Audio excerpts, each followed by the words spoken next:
એક નાનકડા અંતરાલ પછી આપણે સૌ ફરી ભેગા થયા છીએ નવજીવનના સરનામે. કાવ્ય ગોષ્ઠી આમ તો અમારો બહુ ગમતો ઉપક્રમ છે. કવિઓ કવિતા સિવાય કંઈ બોલે નહીં, પણ કવિઓ જ્યારે કવિતા સિવાય પણ કંઈ વધારે બોલે ત્યારે માણવું એટલે ગમે, કારણ કે લખાયેલા બે શબ્દો વચ્ચેની વાત ઉઘડવાની એક જગ્યા ઊભી થતી હોય છે અને આપણને સમજાય કે આ શબ્દની માંડણી થઈ એની પાછળની કવિની યાત્રા કયા પ્રકારની રહી છે. તો આપ સૌનું નવજીવન આયોજિત આ કાવ્યગોષ્ઠી ઉપક્રમમાં આપનું હાર્દિક સ્વાગત છે.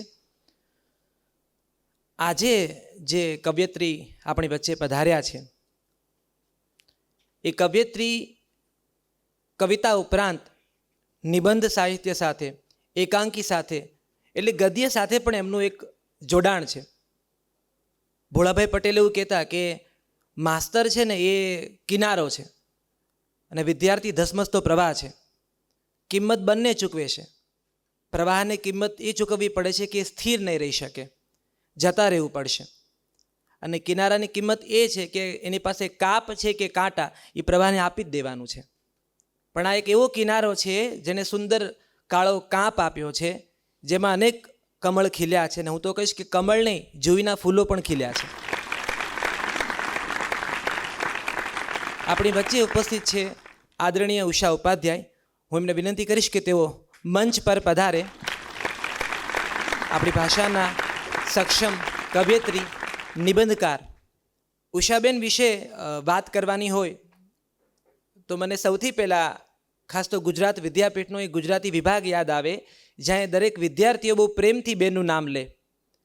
અને એક આખી પરંપરા ઉષાબેનની સાથે મોટી થઈ છે, ઉષાબેનના અંડરમાં મોટી થઈ છે, જે ગુજરાતી સાહિત્ય સાથે જોડાયેલી છે.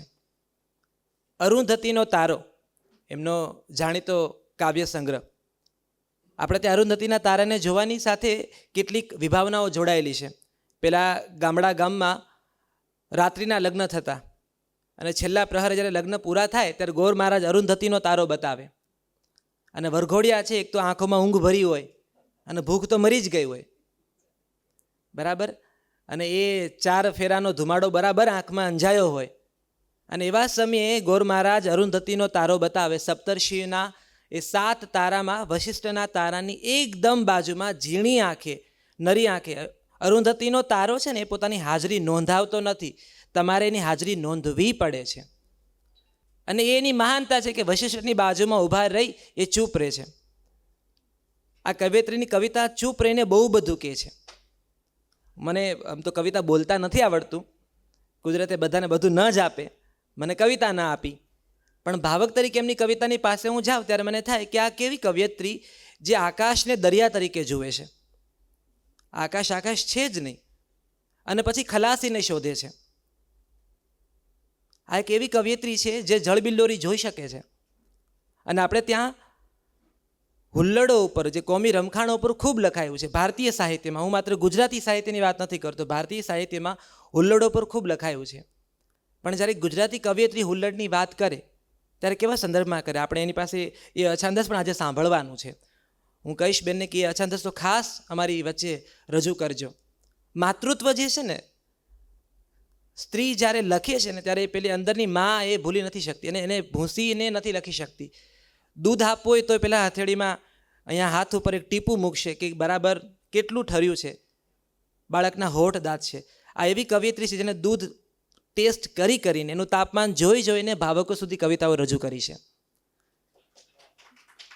હવે મારો લોભ રોકીશ હું બોલવાનો અને બેનને વાત કરીશ કે કવિતા સાથે એમની જે ક્ષણો છે, કવિતાને કઈ ક્ષણે કવિતાનો પાલવ પકડ્યો, પહેલી વાર કવિતા ક્યારે મનમાં ઘૂંટાણી, એ શરૂઆતના વર્ષો કેવા હતા, જ્યારે એને અરુંધતીનો તારો જોયો, જ્યારે એણે આ જળબિલ્લોરી જોઈ કે એને મેષ જેવા કાવ્યો જોયા, એમની યાત્રા વિશે જાણવું છે. અને બેન, કવિતામાં તો બધા તમને જાણે જ છે, પણ એક ગદ્ય તરીકે તમારો, એક ગદ્યકાર તરીકે તમારો જે અનુભવ છે એ પણ તમારા નિબંધોમાં દેખાય છે, તમારી વાર્તાઓમાં દેખાય છે. તો આજે એનો પણ એક આપણને પરિચય મળે તો વધારે સમય નહીં લઉં. ઉષાબેનને વિનંતી કરીશ કે એમની જે આ યાત્રા છે એને આપણે સહભાગી બનાવે. આદરણીય ઉષા ઉપાધ્યાય. રામ બોલે તો એવું થાય કે એને સાંભળ્યા જ કરીએ. આપણા સૌનો, મારો નહીં પણ આપણા સૌનો ખૂબ વાલો એવો આ સર્જક છે અને એ પરિચય આપે એનો મને ખરેખર અધકેરો આનંદ છે. આ ક્ષણે અહીંયા નવજીવનના જે સભાગૃહમાં હું બેઠી છું તો એક વાત સતત મનમાં ઘોળાઈ છે, એનાથી શરૂઆત કરીશ.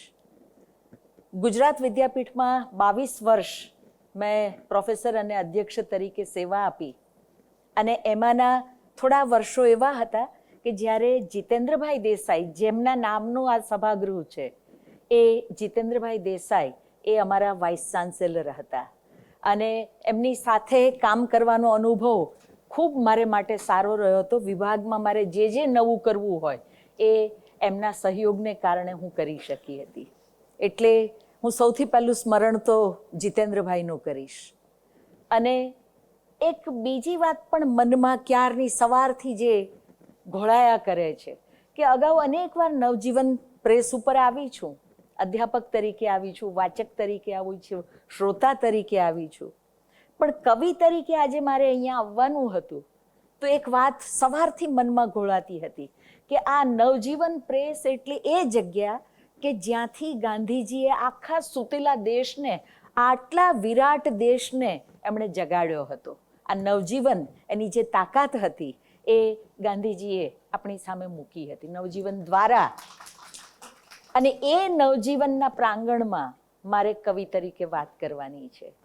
એટલે સવારથી મારા મનમાં આ સંવેદન ઘોળાતું હતું કે સૂતેલા દેશને, જ્યારે માધ્યમો આપણી પાસે આજે છે એવા નહોતા, ટેકનોલોજી નહોતી, ત્યારે નવજીવનના માધ્યમથી ગાંધીજીએ આખા દેશને જગાડ્યો હતો.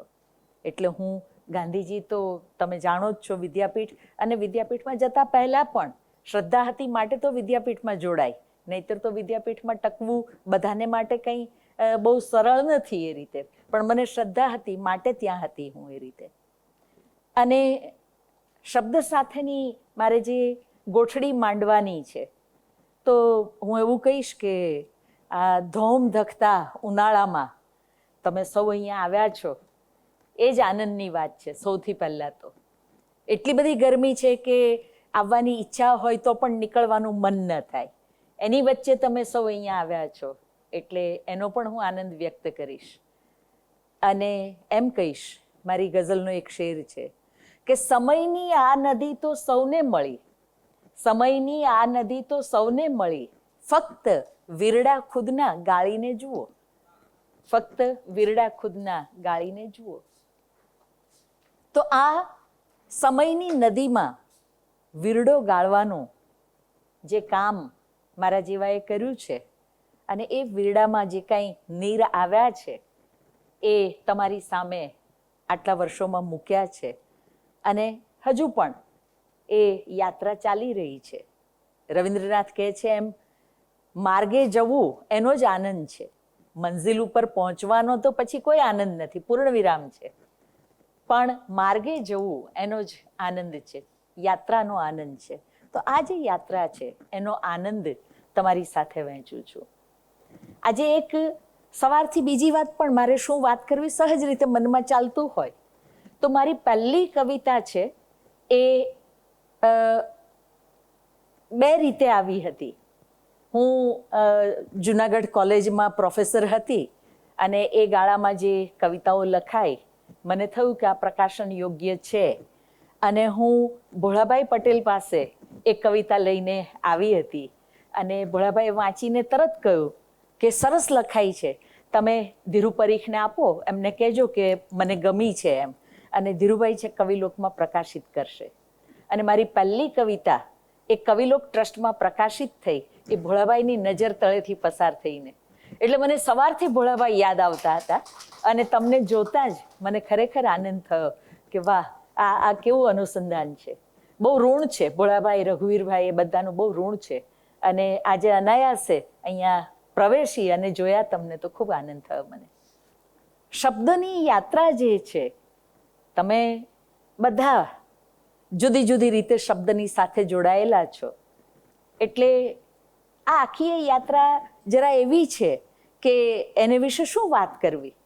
આ અંદરથી આવતો જે શબ્દ છે ક્યાંથી આવ્યો, કેવી રીતે આવ્યો અને એને કેવી રીતે શબ્દમાં પાછો વ્યક્ત કરી શકાયો, એ બધું એ આખી એ પ્રક્રિયા છે એ જરા એવી છે કે એને તમે ચિહ્નિત ન કરી શકો. પણ જો મારે કહેવાનું હોય તો મેં થોડુંક અગાઉ લખેલું છે, પહેલાં તમને એ હું સંભળાવીશ. અંકિત ત્રિવેદીએ આમંત્રણ આપીને એક વિશેષાંક માટે સર્જન પ્રક્રિયા સંદર્ભે મારું સત્ય એવા ટાઇટલથી એમ 2 અલગ અલગ નિમિત્તે એમણે લખાવ્યું હતું. અને એમાં શબ્દ એટલે શું, કવિતા એટલે શું અને મારા જીવનમાં કવિતાનું શું મહત્વ છે એની વાત મેં કરી હતી. સૌથી પહેલાં તો હું તમને એ સંભળાવીશ.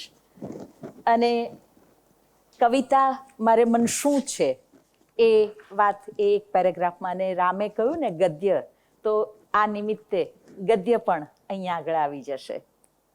શબ્દાલયનો દિવાળી અંક એને માટે મારે મોકલવાનું હતું અને મેં લખ્યું હતું કે કવિતા મારે માટે રસનો વિષય કે શોખ નથી, કવિતા મારું જીવન છે. અનેક વિસ્મયોથી સભર શબ્દ, અર્થ અને રસની એક આખી સૃષ્ટિ હું કવિતામાં અનુભવું છું. માનવ દેહ સાથે જન્મેલી અને જડાયેલી સ્થૂળતા અને ભંગુરતાની સીમાઓને હું કવિતાના માધ્યમથી વળોટી જાઉં છું. કવિતામાં ઉઘડતો કાલાતીત સમય મને એક બાજુ કાલિદાસ તો બીજી બાજુ રવિન્દ્રનાથના લોકમાં લઈ જાય છે, મારી ચેતનાને સમૃદ્ધ કરે છે. ઉત્તમ કવિતાનો રસાનુભવ એટલે જાણે પૃથ્વીને બટમોગરાની કળીની જેમ ખીલતી અનુભવવી.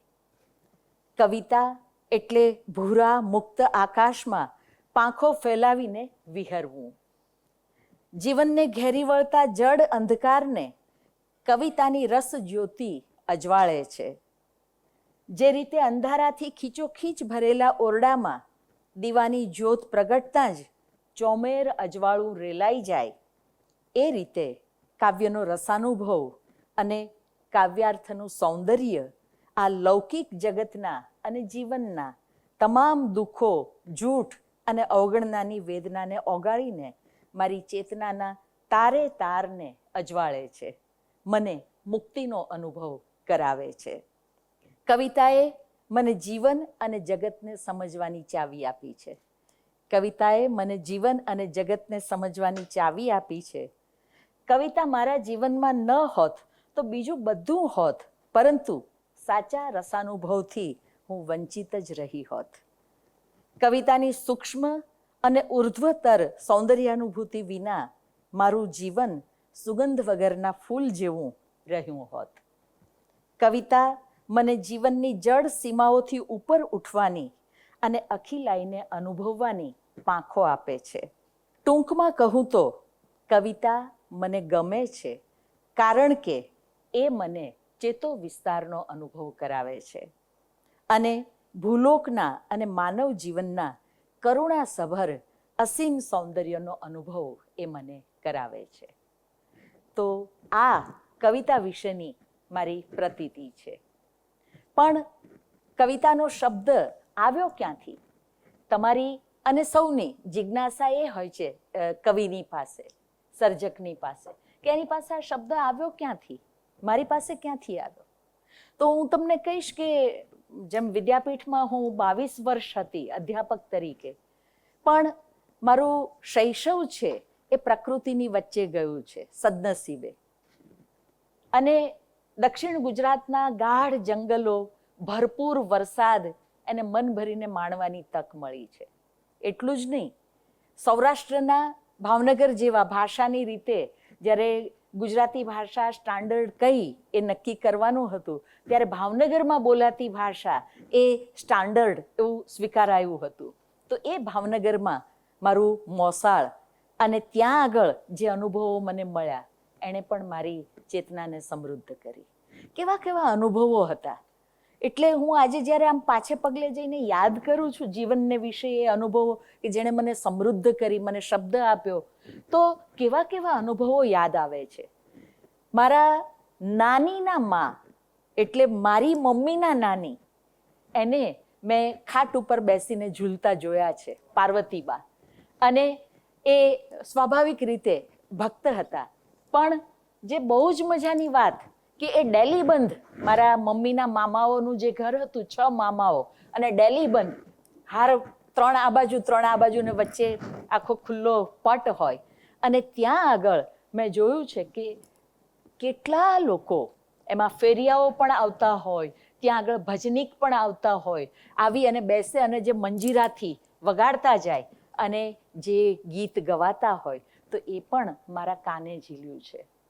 અને ત્યાં જ રામ હૈયા ફાટ રડતા, કૂટતા અને મરશિયા ગાતા બહેનોને પણ મેં જોયા છે. કોઈ પરિચિત ન હોય છતાં એમને રડતા જોઈને ધ્રુસકું મુકાઈ જાય એવું એ મરશિયું ગવાતા એ મેં ત્યાં આગળ જોયું છે અને સાંભળ્યું છે. લગ્ન ગીતો સાંભળ્યા છે. ગરબા, નવરાત્રિ, જન્માષ્ટમી, સૌરાષ્ટ્ર એટલે તહેવારોનો મુલક. અને જન્માષ્ટમી પર એક મંદિરે જઈ અને દર્શન કરવાનું એટલે એક ઉત્સવ હતો, જીવનનો અનેરો આનંદ હતો કે કૃષ્ણ જન્મ થાય. અને એ વખતે મંદિરમાં, શહેરની અંદર પાલીતાણા એ વખતે હતા, અને જેટલા મંદિરો હોય તો અમે બધી બહેનો, જુઈમેળો જે નામ આપ્યું છે, તો ગુચ્છમાં સાથે બધી બહેનો જતી હોય. એટલે અમે અડોશ પડોશની 15-20 બધી જે વયસ્ક બહેનો, એની આંગળી અમે બધા યુવાન છોકરીઓ અમે બધા જઈએ એમ. અને એક મંદિરમાં જઈને દર્શન કરવાના રાતના 12-1 વાગે, અને ત્યાંથી ચાલતા પાછા આવવાનું. આ જે અનુભવ છે એને જીવનની જે એક રસાત્મકતા છે એ મારી ચેતનામાં રેડી. પણ જે ભરપૂર આત્મવિશ્વાસ, પ્રકૃતિ સાથેનું અનુસંધાન, એ મને મળ્યું દક્ષિણ ગુજરાતમાં. હું મારા પિતાજી છે એ ગુજરાત વિદ્યુત બોર્ડમાં એન્જિનિયર હતા, અને એટલે ટ્રાન્સફરેબલ જોબ હતી. બહુ સત્યનિષ્ઠ હતા, આદર્શવાદી હતા, એટલે એમની બદલીઓ વધારે થતી હતી.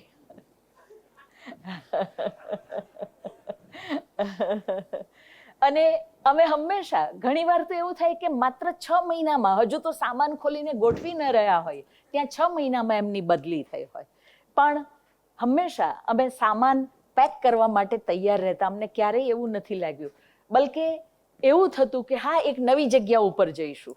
એટલે આ પણ એક જીવનનો વિશિષ્ટ અનુભવ મળ્યો. અને બિલીમોરામાં ઠીક વર્ષો પપ્પાને રહેવાનું થયું. મારું શૈશવ એ દક્ષિણ ગુજરાતના બિલીમોરામાં વીત્યું, અને એને હું મારું શૈશવનું સ્વર્ગ કહું છું. કારણ કે પ્રકૃતિનો જે અઢળક અનુભવ થયો મને, ધોધમાર વરસાદ. પારુલબેન, ત્યાંથી પછી જ્યારે સૌરાષ્ટ્રમાં પપ્પાની બદલી થઈ, હું જ્યારે 9મા ધોરણમાં હતી ત્યારે, અને ત્યારે મને એમ થયું કે સૌરાષ્ટ્રની અંદર તો વરસાદ જ નથી પડતો. ત્યાં સૌરાષ્ટ્રમાં જે વરસાદ વરસે તે કેવો કે આખા સિઝનમાં એકાદ વાર જે ધોધમાર વરસાદ લોકોને લાગે, એ મને તો કાંઈ ન લાગે. અને દક્ષિણ ગુજરાતમાં જે ધોધમાર વરસાદ, એના વિશે મેં નિબંધ પણ લખ્યો છે, કુમારમાં જ આવ્યો હતો. તો એ જે વૃષ્ટિ, અનરાધાર વરસાદ, આ નભ વચ્ચે આ કયો ખલાસી, એ કદાચ એવી જ કોઈ ચેતનામાંથી, અથવા તો આકાશી આંબાને આવ્યો મોર, એ એવા જ કોઈક અનુભવમાંથી પ્રગટ્યું હશે.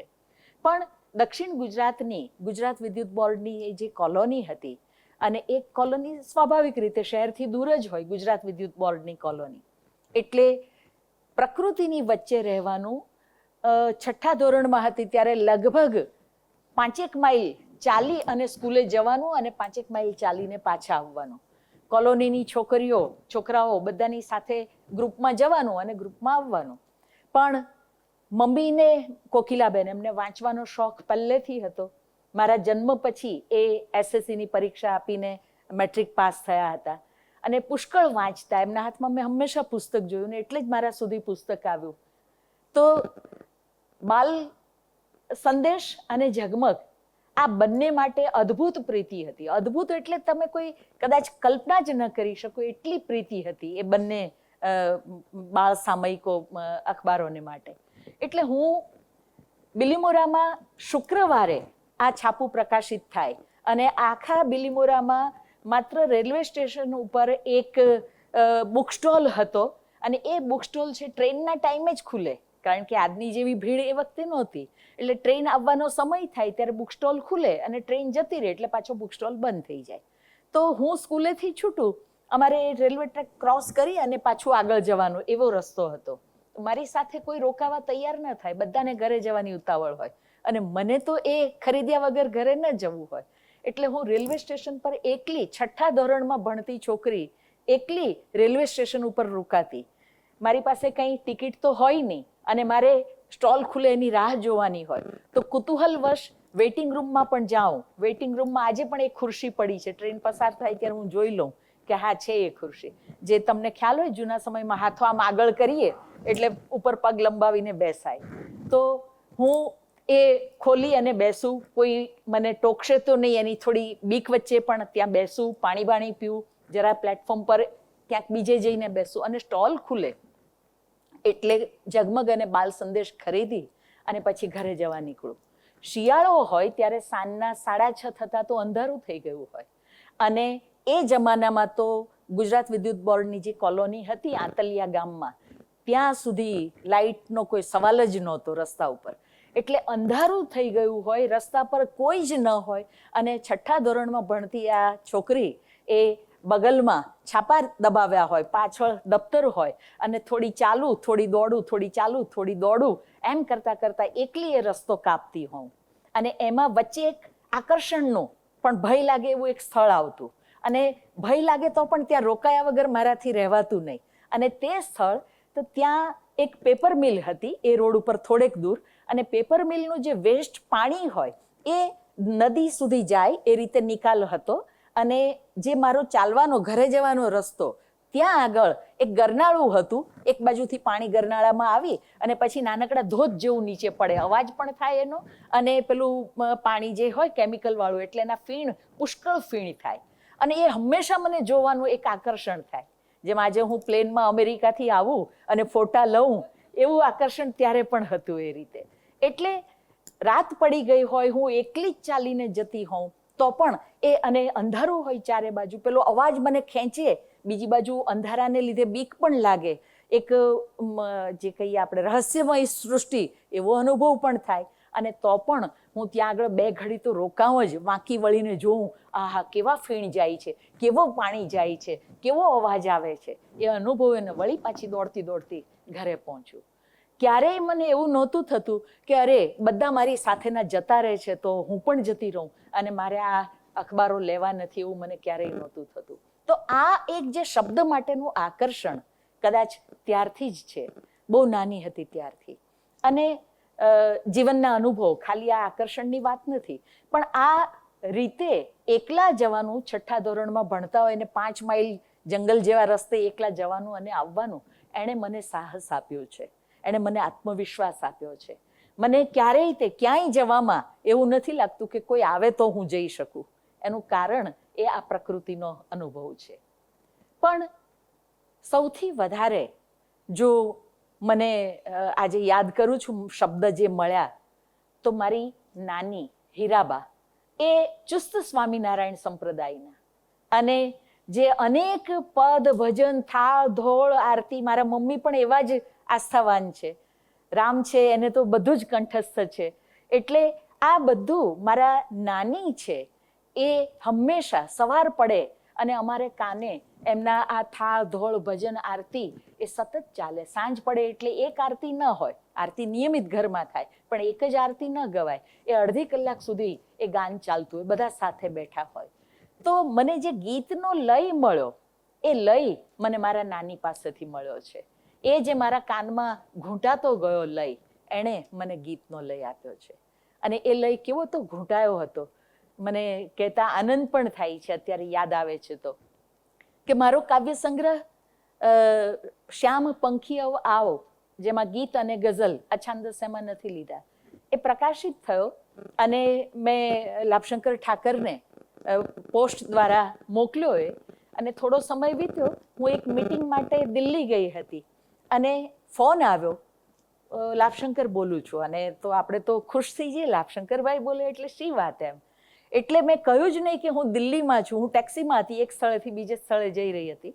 એટલે એમણે કહ્યું કે મને સંગ્રહ મળી ગયો અને તમારી પાસે ગીતનો લય અદ્ભુત છે, ખૂબ સરસ ઘૂંટાયેલો લય તમારી પાસે છે. અને એમને જે જે પંક્તિઓ ગમી હતી એ બધી એ બોલતા ગયા. લગભગ અડધી કલાક સુધી એમણે વાત કરી અને પછી મેં કહ્યું કે મારાથી બોલાઈ ગયું, હું ભૂલી ગઈ, એમની વાતના પ્રવાહમાં ખેંચાઈ ગઈ હતી હું.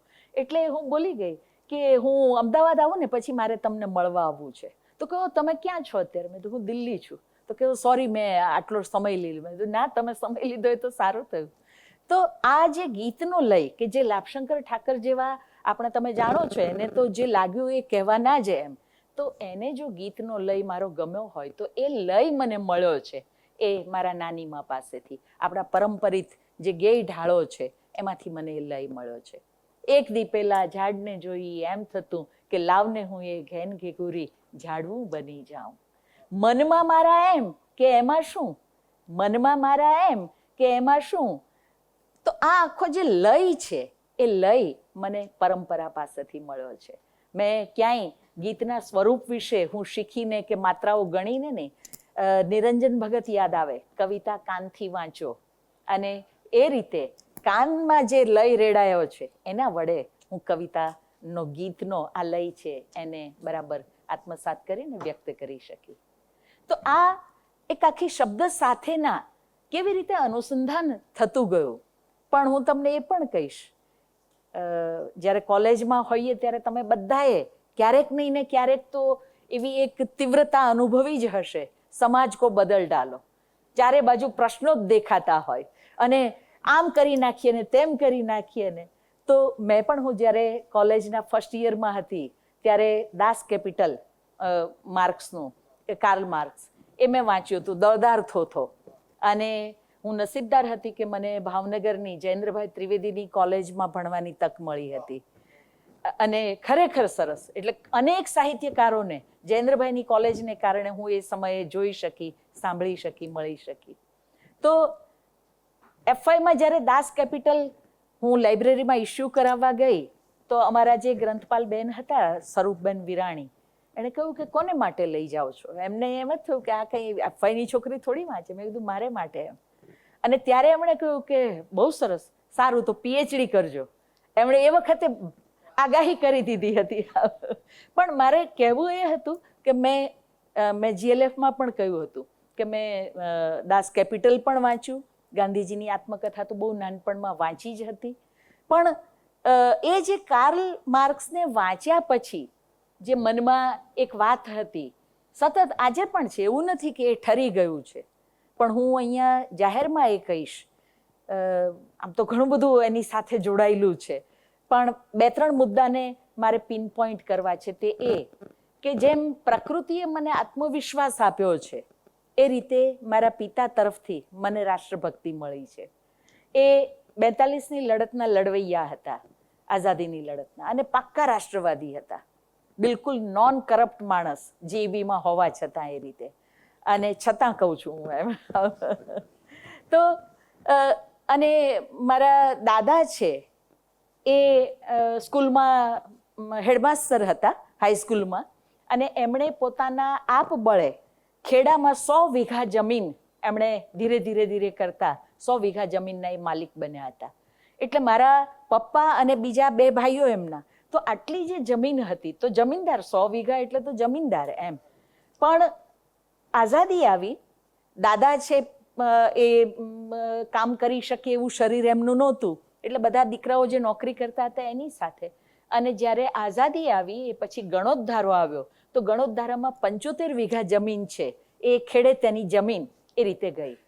તો 75 વીઘા જમીન જવા છતાં મારા પપ્પા કે દાદા એને ક્યારેય મેં એવું બોલતા નહોતા સાંભળ્યા કે ઓહો આપણી આટલી બધી જમીન જતી રહી, આપણે આમ કેસ કરીએ તેમ કેસ કરીએ, ક્યારેય નહીં.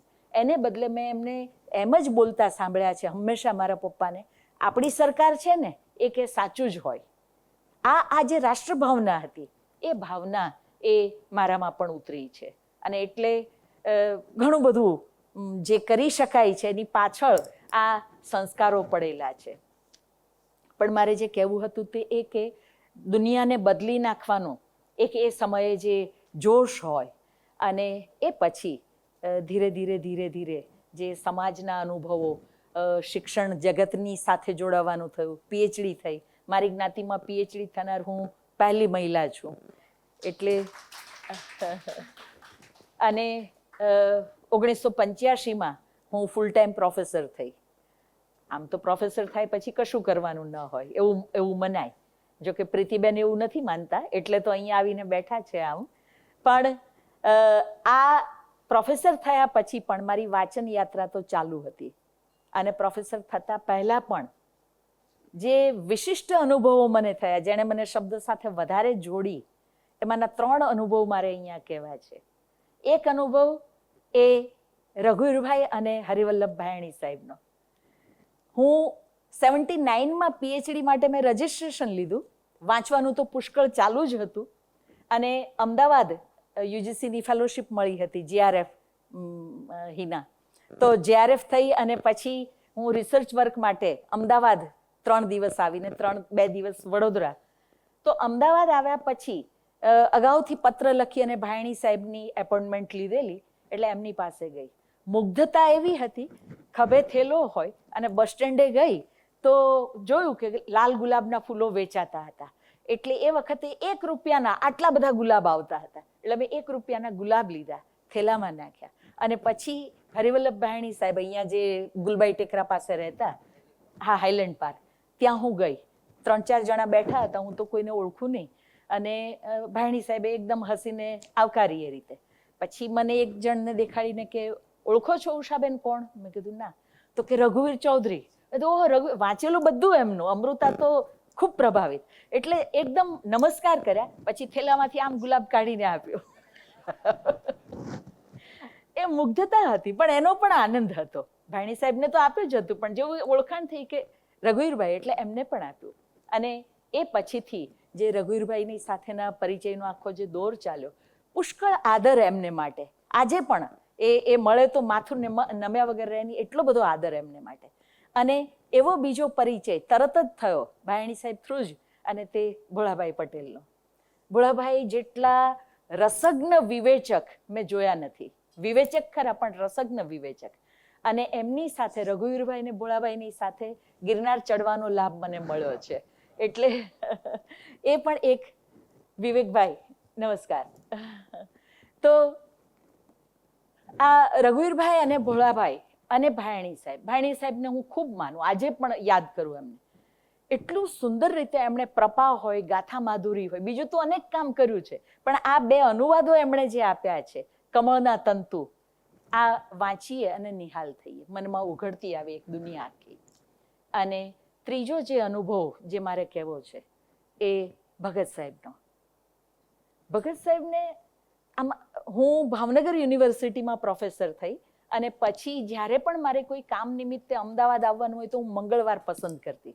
કારણ કે દર મંગળવારે સાંજે ભગત સાહેબ પરિષદમાં છે, એમનું વ્યાખ્યાન હોય, અને વ્યાખ્યાન શરૂ થવાનો સમય નક્કી હોય, પૂરું થવાનો સમય નક્કી ન હોય. અને એ સાંભળવા માટે થઈને જ હું મંગળવાર પસંદ કરતી. તો આ બધાનો જે પ્રભાવ છે, આ બધાનું સાહિત્ય પુષ્કળ વાંચ્યું. ભગત સાહેબને તો ખૂબ વાંચ્યા છે. અને રઘુવીરભાઈ, ભોળાભાઈના નિબંધોની તો એક આપણે કહીએ ને ભૂરકી મન ઉપર. એટલો એમની પાસે જે ભાષાનો વૈભવ, એમણે જે જીવનાનંદ દાસના કાવ્યોનો અનુવાદ કરેલો. અમે પીએચડીના છાત્રો ત્યાં આગળ અમદાવાદ કેમ્પસમાં બધા એકબીજાને સંભળાવતા ફરીએ, એટલો અમે એ પુસ્તકને માણ્યું છે. પણ કહેવાનો ભાવાર્થ એટલો છે કે આ બધા સાહિત્યથી મન છે એ રસાતું જતું હતું. લખવાની શરૂઆત તો આમ યાદ કરું તો યાદ નથી આવતું, પણ જે કંઈ યાદ આવે છે તો ઘણી વહેલી થઈ હતી. કોલેજમાં હતી અને મેં કહ્યું એમ દક્ષિણ ગુજરાતમાં શૈશવ વીત્યું હતું, પ્રકૃતિની વચ્ચે મુક્ત વાતાવરણમાં. અને પછી કોલેજમાં આવી એ વર્ષો ગોહિલવાડના હતા, અને સામંતશાહી વાતાવરણ જે, એટલે એક તદ્દન જુદા પરિવેશમાં આવવાનું થયું.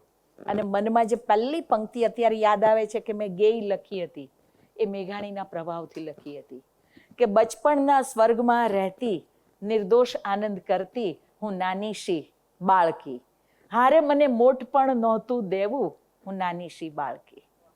તો આ કદાચ અરુંધતીનો તારો, એનો પાયો ત્યાં જ નખાયો હશે. એટલે આ અને પછી તો આવા અનેક પ્રકારે એક વસ્તુ મારે ખાસ કહેવી છે કે જ્યારે પુષ્કળ વાંચ્યું હોય ને ત્યારે આપણી અંદર જ એક વિવેચક બેઠો હોય, એ સતત રોક્યા કરે. એટલે મેં ગીત લખ્યું એટલે ગેય કવિતા લખી, છંદની અંદર પણ મેં લગભગ 401 પંક્તિ લખી, નાટક પણ એ ગાળામાં લખવાની શરૂઆત કરી. પણ મને તરત જ વર્તાય આવે કે આ ગીત તો મેઘાણીના પ્રભાવમાં લખાયું છે, આ નાટક તો મુનશીના પ્રભાવમાં લખાયું છે, અને પછી અધૂરું છોડી દઉં, આગળ ન વધુ એ રીતે. પણ પછી ધીરે ધીરે કરતાં અછાંદસ છે એમાં, અને મેં કાર્લ માર્ક્સની જે વાત કરી, સમાજ સાથેની મારી નિસ્બત બહુ ગાઢ રહી છે. એક બાજુ સૌંદર્ય નિષ્ઠા તો બીજી બાજુ સમાજ નિષ્ઠા, આ બંને મારામાં પડેલા છે. અને એટલે અછાંદસ લખવાથી વધારે મારો શબ્દ ઘૂંટાયો. જે મેં વાત કરી કે ભોળાભાઈએ કહ્યું અને કવિલોકમાં પ્રકાશિત થયું, એ અછાંદસ કાવ્ય. અને એ ગાળામાં લગભગ બધા જ સામયિકોમાં મારી કવિતા આવતી હતી.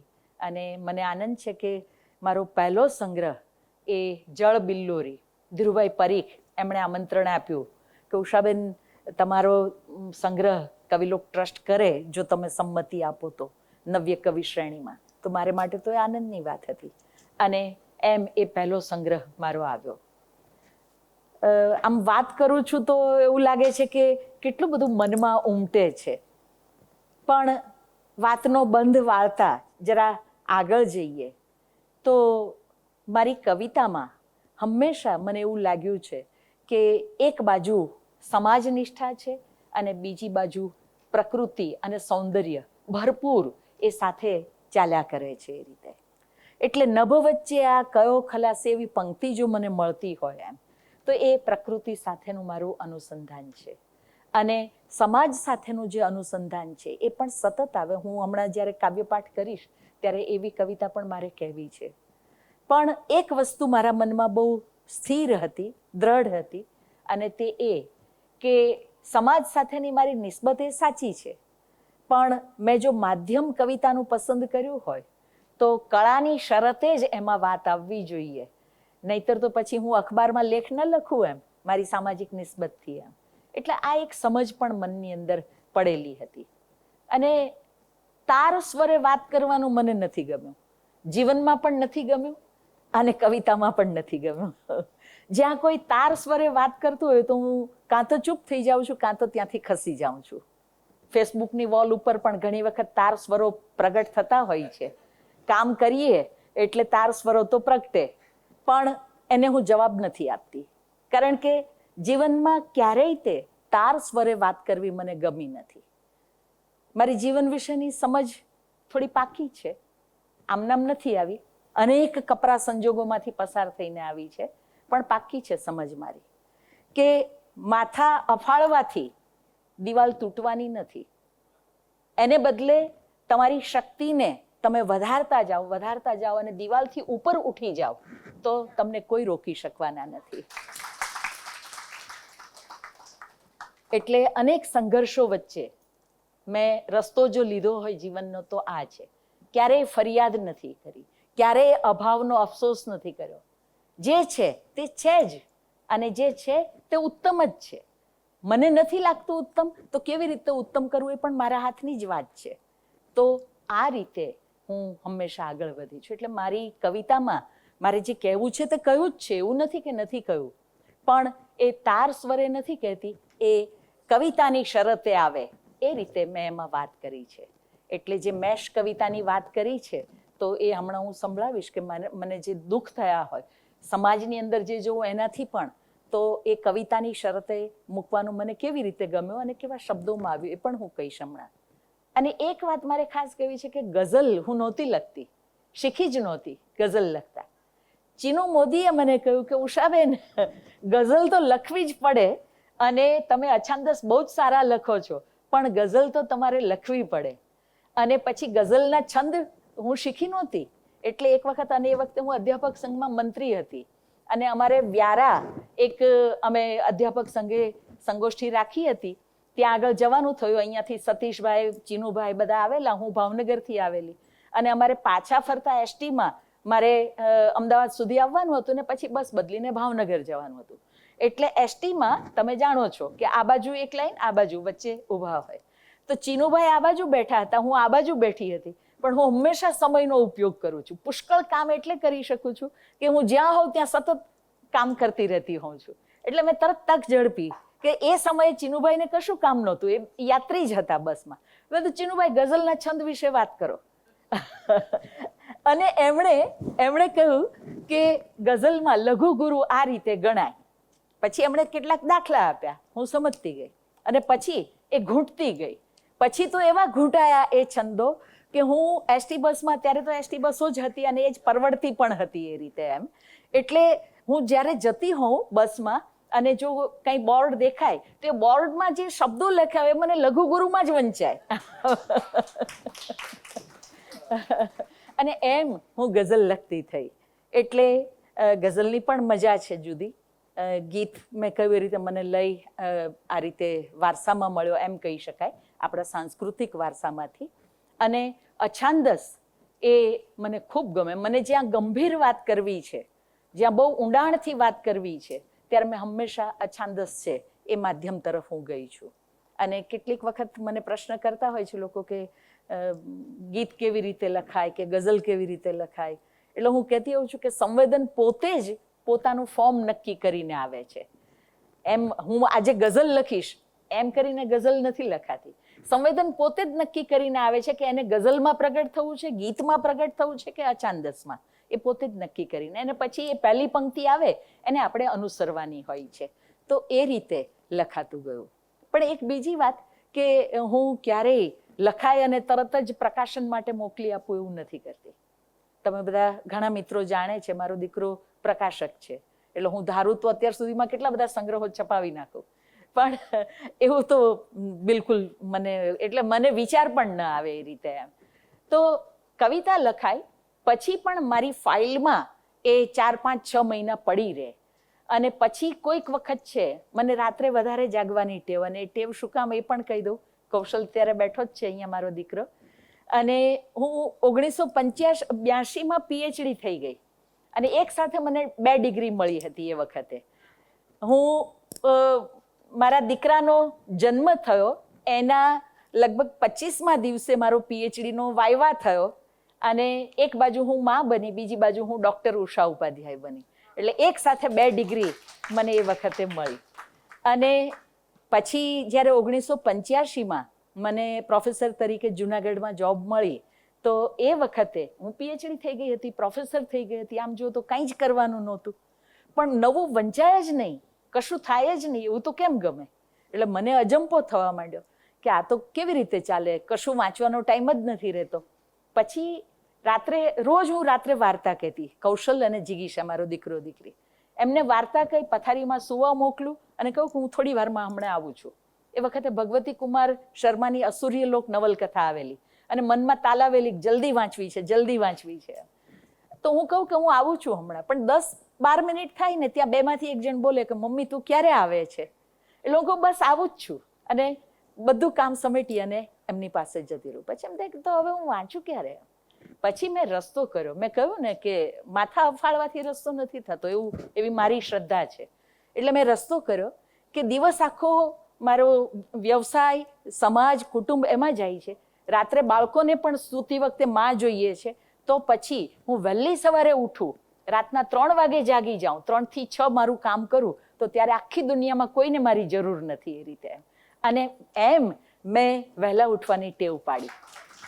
આજની તારીખમાં પણ હું સળંગ 17 કલાક કામ કરી શકું છું, આજની તારીખમાં પણ. અને એનું શ્રેય છે કૌશલ અને જિગીશાને જાય છે. એટલે એ રીતે મારું કામ જે થતું હતું, તો સ્વાભાવિક રીતે જ વ્યવસાય, સમાજ અને સાથે સાથે સાહિત્ય, ક્યારેય તે મને એવું નથી લાગ્યું કે આ પૂર્ણ વિરામ છે. આજે પણ નહીં. ઘણું બધું કર્યા પછી પણ જ્યારે મારે વિશે એમ કહેવાય કે ઉષાબેને આ કર્યું, આ કર્યું, આ કર્યું, ત્યારે પણ મને એમ થાય કે ના, હજુ તો મેં આ નથી કર્યું, આ નથી કર્યું, આ નથી કર્યું. ઘણું બધું બાકી છે. અને એ જે બાકી છે એને માટે તો ખરેખર મને એમ થાય કે એક જિંદગી ઓછી જ પડે, એટલું બધું હજુ તો કરવાનું બાકી છે. પણ એક ધન્યતા પણ છે. ધન્યતા એટલા માટે છે કે ચારે બાજુ પ્રકૃતિએ જે અનર્ગળ, આપણે જેને કહીએ સૌંદર્ય અને વૈવિધ્ય, પ્રકૃતિએ જે વેર્યું છે એને જો આપણે જોઈ શકીએ, નિહાળી શકીએ, નાનો પ્રવાસ હોય કે મોટો પ્રવાસ હોય. ગુજરાત વિદ્યાપીઠે દર વર્ષે ગ્રામ જીવન યાત્રાનું આયોજન છેલ્લા થોડા વર્ષોથી કર્યું. મને બહુ આનંદ થતો વિવેકભાઈ, અને જ્યારે એઝ એ હેડ મારે આયોજન કરવાનું હોય ત્યારે હું ધરમપુરના જંગલોમાં મારા વિદ્યાર્થીઓને લઈ જતી, સાપુતારાના ઇન્ટિરિયર ગામોમાં લઈ જતી. અને અહીંયા એક વિદ્યાર્થીની અત્યારે છે હિના, કોઝવે જે ચોમાસામાં વહેતું પાણી, અમે સપ્ટેમ્બર ઓક્ટોબરમાં ગયા હોઈએ, વહેતું પાણી હોય, કોઝવે ઉપર આટલું આટલું પાણી એના જે હોય આડબંધ એની પરથી વહેતું હોય, અને એ ઓળંગીને સામે ગામ જવાનું હોય. અને મેં નિરીક્ષણ, કારણ કે બધા છોકરાઓની જવાબદારી મારી હોય એટલે મારું નિરીક્ષણ પાક્કું હોય, પણ સૌથી પહેલી હું આગળ ચાલુ કે હું જાઉં છું, તમે મારી પાછળ આવો, કશું થવાનું નથી. અને એ રીતે વહેતા પાણી, આટલું પાણી જે જતું હોય બ્રિજ એટલે કે કોઝવે ઉપરથી, એના પર ચલાવીને હું સામે ગામ લઈ જાઉં. અને જંગલમાં એક જ માણસ ચાલી શકે એવી કેડીમાં 10-12 કિલોમીટર અમે જઈએ ને વળી પાછા આવીએ એ રીતે. તો આ જે અનુભવો છે એ અનુભવોએ મારી ચેતનાને સમૃદ્ધ કરી છે. નગર જીવન તો ખરું એક બાજુ, પણ પ્રકૃતિ અને એમાં વસતા લોકો, એ બધાની સાથેનો જે અનુભવ, પુસ્તકો સાથે તો પારાવાર. હું એક વાત ખાસ કહી દઈશ કે મને રવિન્દ્રનાથ ટાગોર અને ખલીલ જીબ્રાન ખૂબ ગમે, મારા પ્રિય સર્જકો. અને હમણાં ભાઈ આશીષ દેસાઈ, એનો 2 દિવસ પહેલા ફોન હતો અને કેટલાક પ્રશ્નો મોકલ્યા છે, મારે જવાબ આપવાના છે એની જે સુખ દુઃખ સિરીઝ છે એને માટે. તો એમાં એક પ્રશ્ન એ પ્રકારનો છે અને તરત મનમાં જવાબ આવ્યો હતો કે જ્યારે આનંદ હોય ત્યારે પણ મેં રવિન્દ્રનાથને વાંચ્યા છે, અને કપરામાં કપરી ક્ષણો હોય, કસોટીની ક્ષણો હોય, આમ માથે કચકચાવીને મેં દુપટ્ટો બાંધ્યો હોય, મારાથી વેઠાતું ન હોય એવા સંઘર્ષો આવ્યા હોય, અને ત્યારે પણ માથે આમ કચકચાવીને દુપટ્ટો બાંધી અને હું ગીત પંચશતી ખોલીને બેઠી હોઉં, એ વાંચું, એમાં ડૂબી જાઉં અને એ કસોટીમાંથી નીકળી જાઉં. તો આ પુસ્તકો છે એણે મને પુષ્કળ આપ્યું છે. તો આ આખો જે અનુભવ જગત શબ્દમાં ક્યાંથી ને કેવી રીતે આવ્યું એ તો મને પણ નથી સમજાતું, પણ આવે છે. જે કંઈ પડ્યું છે અંદર એ એની રીતે, એની શરતે, એના સમયે. હું કહું ને આવે એવું ન બને. દિવાળી આવે ને વિશેષાંકો પ્રગટ થવાના હોય, લોકો બધા તૈયાર કરીને મોકલે, હું એ રીતે નથી મોકલી શકતી. એ તો એની શરતે આવે ત્યારે જ આપણે એને ઝીલવાનું છે. અને જે ગીત ચંદ્રકાંત ટોપીવાળા સાહેબને પણ ખૂબ ગમ્યું હતું. તરત બીજે ત્રીજે દિવસે ફોન આવ્યો હતો એમનો, નભ વચ્ચે આ કયો ખલાસી. ઉષાબેન, બહુ સરસ લખાયું છે. આજ સુધી વરસાદને અમે બોદલેરના સળિયાથી ઓળખતા હતા. બોદલેરની કવિતા વરસાદને એ જેલના સળિયા તરીકે ઓળખાવે છે, એનાથી ઓળખતા હતા. પણ હવે વરસાદને તમારી કવિતાથી ઓળખશું. આવું જ્યારે કહે તો, અને ટોપીવાળા સાહેબ કે પાછા, અને આ કાવ્યના અનેક કવિઓએ, વિવેચકોએ આસ્વાદ કર્યા, પણ એ કવિતા એ કઈ રીતે આવી એ મારે ખાસ કહેવું છે.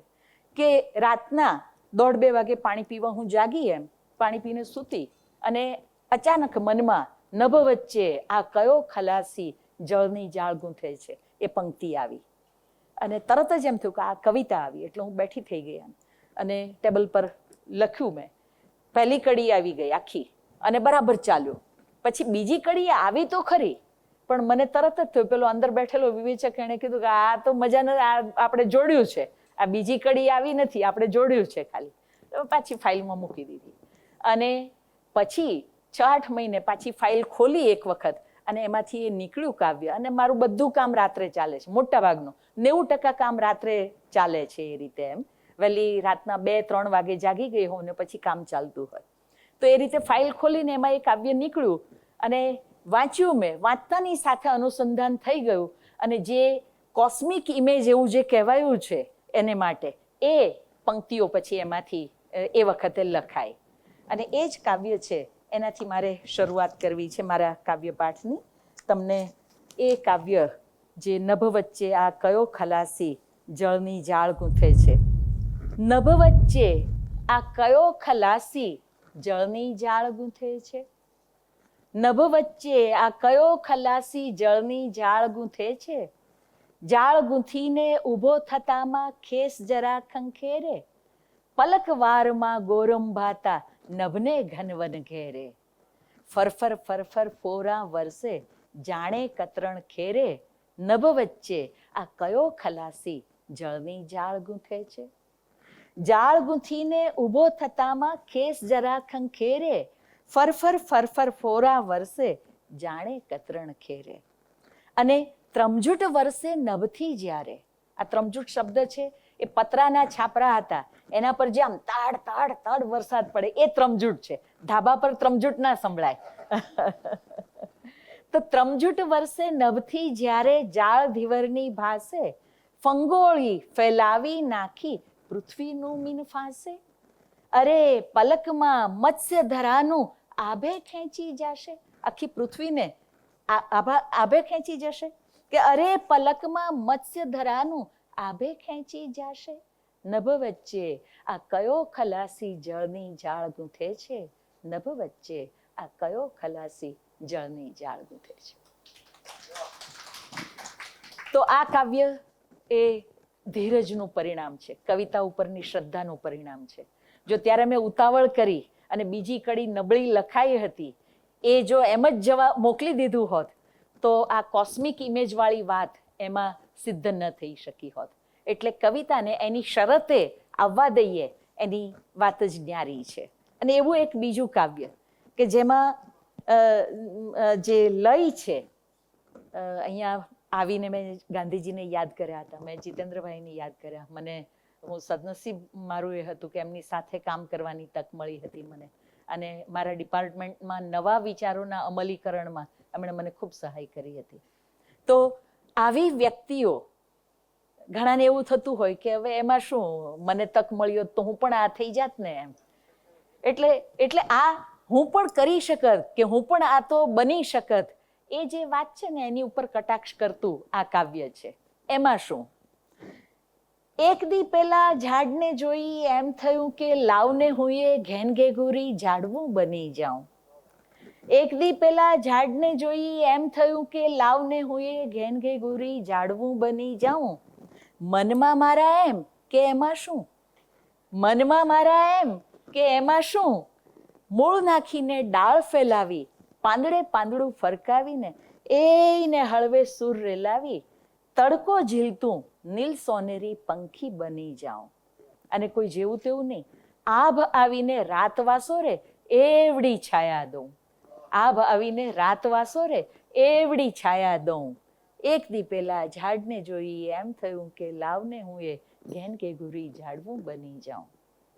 પણ જરા જ્યાં મૂળ નાખ્યા, પણ જરા જ્યાં મૂળ નાખ્યા, ત્યાં સહેજ હવાની, કંકર પથ્થર ધરતી અરે આટલી કઠણ, કંકર પથ્થર ધરતી અરે આટલી કઠણ, ટગલી ડાળે સિંચવાનું જળ આટલે અધર, ટગલી એટલે સાવ ઉપરની ડાળી, કે ટગલી ડાળે સિંચવાનું જળ આટલે અધર, જટ દેતા લઉં પગ ખેંચી નહીં કામ આ મારું, જટ દેતા લઉં પગ ખેંચી નહીં કામ આ મારું, જાય ઉડી એ પહેલા અસલ અંચળો ઓઢી લઉં.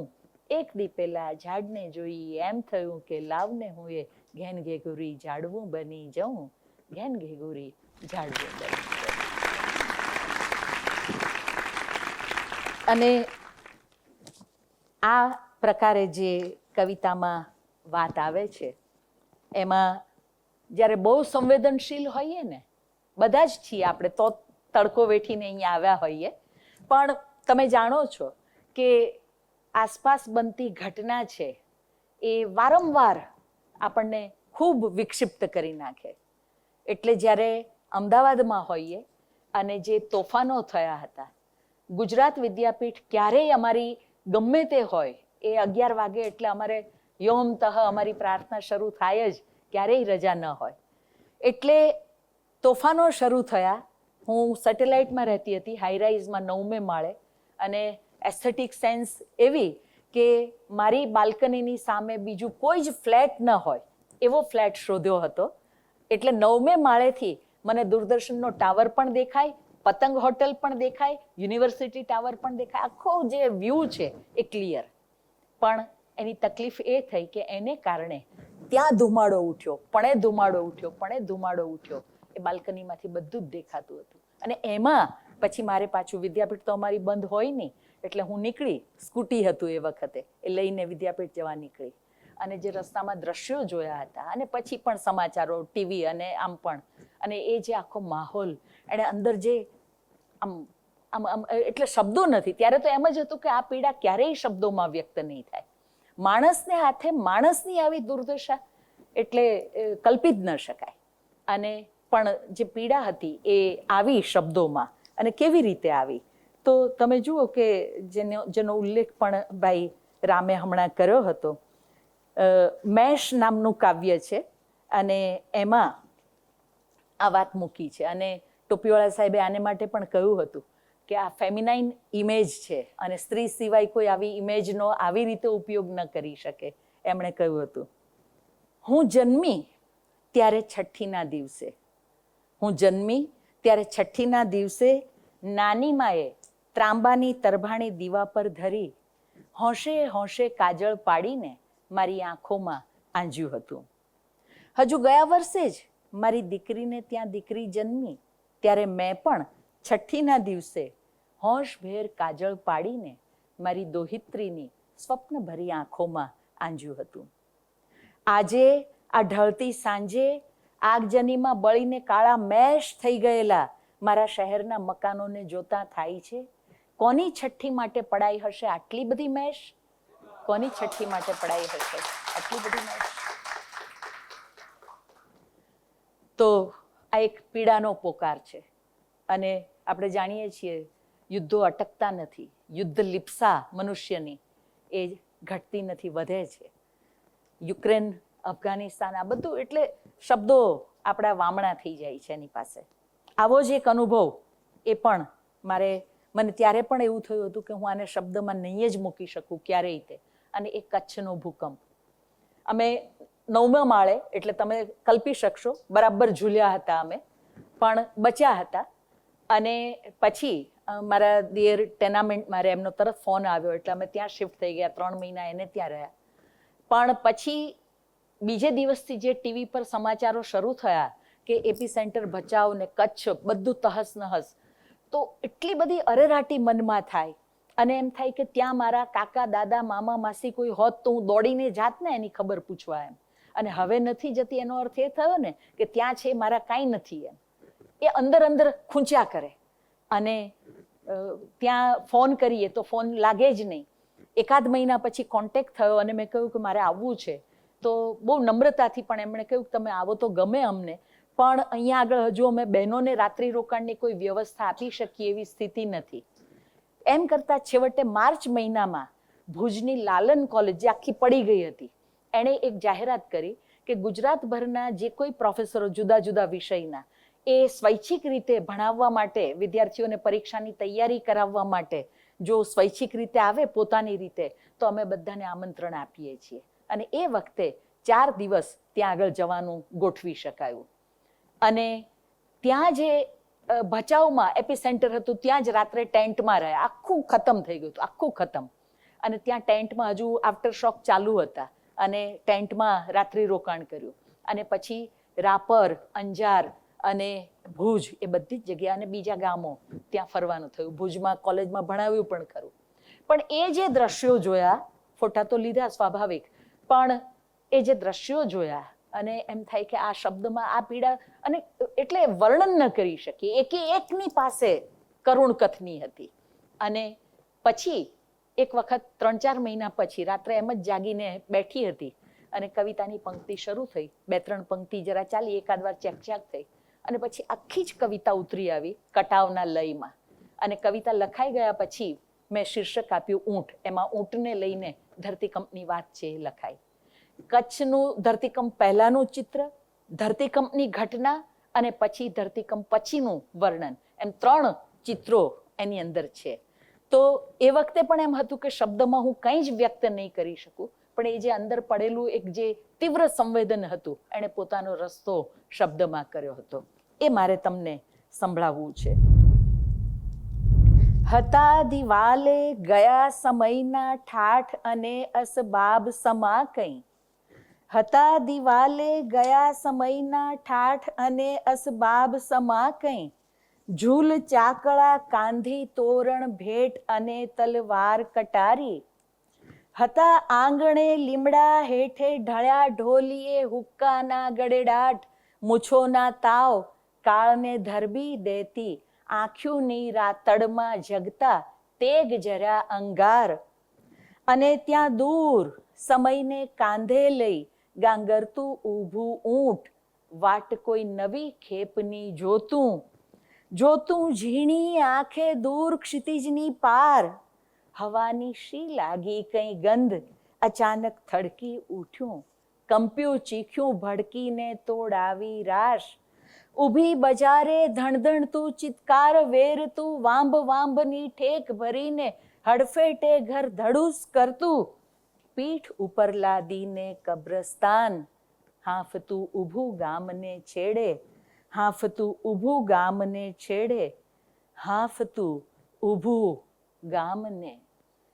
અને હવામાં હવે તરે છે ગીધ સમી મળદાની તીખી ગંધ, અને હવામાં હવે તરે છે ગીધ સમી મળદાની તીખી ગંધ, સાંજની રૂંઝું ઢળતા ટીંબા વચ્ચે ઊભેલા પીપળના પીળા પાન, ગણે છે ઝાડ ચેહની, વિખરાયેલા વાળ ચીંથરે હાલ સુરત લઈ, નગરની તૂટી મોતનમાળ નિરખતી, સ્તબ્ધ ધરા પણ હજુ રહી છે કંપી, હજુ રહી છે કંપી, હજુ રહી છે કંપી.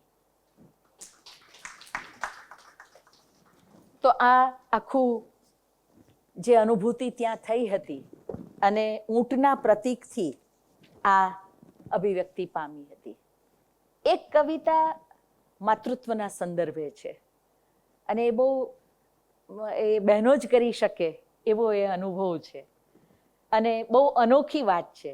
એટલે હમણાં મને એમ થયું કે રામે મારી આ કવિતા વાંચી હશે કેવી રીતે, એણે પછી એણે ઉલ્લેખ કર્યો ભોળાભાઈનો, તો એમ થયું કે ના, ભોળાભાઈએ તો વર્ષો પહેલા જુદી રીતે આ વાત કરી છે. લગભગ એવી જ વાત કે નદી, એનો પ્રવાહ અને કિનારો કાંઠો, તો એવી જ વાત આ મારા રેવા નામના કાવ્યમાં છે કે હું જ્યારે નાની હતી, હું જ્યારે નાની હતી ત્યારે રેવાની લહેરોની જેમ ઉછળતી કૂદતી દોડતી રહેતી. એ સમયે માં તે જ મને સંભાળી લીધી હતી કિનારાની માટી બનીને. એ સમયે માં તે જ મને સંભાળી લીધી હતી કિનારાની માટી બનીને. હું આગળ વધતી ગઈ ધસમસતી ધારા બનીને, અને તું મારી પ્રત્યેક ધારા સાથે પીગળતી રહી, ક્ષીણ થતી રહી. પરંતુ ઓગળતા ઓગળતા પણ હર ક્ષણે તારા હૃદયમાંથી વરસતી રહી વહાલની હેલી. દેવદાર વૃક્ષોની ઊંચી ડાળીઓ પરથી ચડાઈને આવતા સોનેરી તડકાની જેમ તું હંમેશા ઝળહળતી રહી છો મારી ભીતર. માં, તું માત્ર મારા હોવાનું જ કારણ નથી. માં, તું માત્ર મારા હોવાનું જ કારણ નથી, તું મારા હોવાપણાની પ્રતીતિ છો. અને એટલે જ ક્યારેક હું કંપી ઉઠું છું, ક્યારેક જ્યારે તું નહીં હોય ત્યારે, ક્યારેક જ્યારે તું નહીં હોય ત્યારે. લખતા લખતા મારી આંખો ભરાઈ આવે છે. એવામાં મારી દીકરી પાછળથી આવીને હળવેથી મને અઢેલતા પૂછે છે, માં શું કરે છે? અને અચાનક મારામાં જાગી ઉઠે છે એક નવો અહેસાસ. રેવાની ઉછળતી કૂદતી લહેરોમાંથી હું બની ગઈ છું ધારાને સાચવતી કિનારાની માટી. ધારાને સાચવતી કિનારાની માટી. કેટલીક નાની નાની કવિતાઓ પણ મેં લખી છે. એમાંની એક બે કવિતા તમને સંભળાવવી છે. મેં કહ્યું એમ સેટેલાઇટમાં 10 વર્ષ ફ્લેટના 9મા માળે હતી હું. બાલ્કનીમાં વહેલી જાગું, લખતા લખતા સહેજ વચ્ચે કંઈક એમ થાય કે હવે જરા બ્રેકની જરૂર છે, તો ઊભી થઈને બાલ્કનીમાં જાઉં અને ઊભી રહું. આખી દુનિયા સૂતી હોય એટલે એવું લાગે કે જાણે આ આખું વિશ્વ મારું છે. આ એક ફ્લેટ મારો છે એમ નહીં, આ દૂર સુધી વિસ્તીર્ણ આખું જે ભૂપટ છે અથવા આકાશ છે, ચંદ્ર છે, તારા છે, આ બધું જ મારું છે, એવી એક અખિલાઈની પ્રતીતિ એ વખતે થતી. અને એમાંથી જન્મેલું એક નાનકડું કાવ્ય છે. શીર્ષક છે ચતુર્થીનો ચંદ્ર. આ ક્ષિતિજ વિસ્તરેલી આસમાની સાળ ઉપર ઝૂકીને, આ ક્ષિતિજ વિસ્તરેલી આસમાની સાળ ઉપર ઝૂકીને રૂપેરી અજવાસનું મુલાયમ વસ્ત્ર વણતો ચંદ્ર, રૂપેરી અજવાસનું મુલાયમ વસ્ત્ર વણતો ચંદ્ર ગાઈ રહ્યો છે કબીરના દોહા, ગાઈ રહ્યો છે કબીરના દોહા. અને એવું જ એક નાનકડું કાવ્ય છે. પવન આમ તો અમૂર્ત છે, પણ મારા જેવાને એના કેટલા બધા રૂપો અનુભવાય એની વાત એમાં છે. 3 જુદી જુદી ઋતુમાં પવનનો જે અનુભવ છે એમાં આલેખ્યો છે કે નથી હાથમાં કરવત ને નથી તો કુહાડી, નથી હાથમાં કરવત ને નથી તો કુહાડી, અને છતાંય ઈશાનના આ પવનોમાં ક્યાંથી આવી હશે આવી કાતિલ ધાર, ઈશાનના આ પવનોમાં ક્યાંથી આવી હશે આવી કાતિલ ધાર. જેણે કાલિદાસને વાંચ્યો હોય ને એને આ ઈશાનના પવન છે એ શું કહે છે એ તરત સમજાઈ જશે.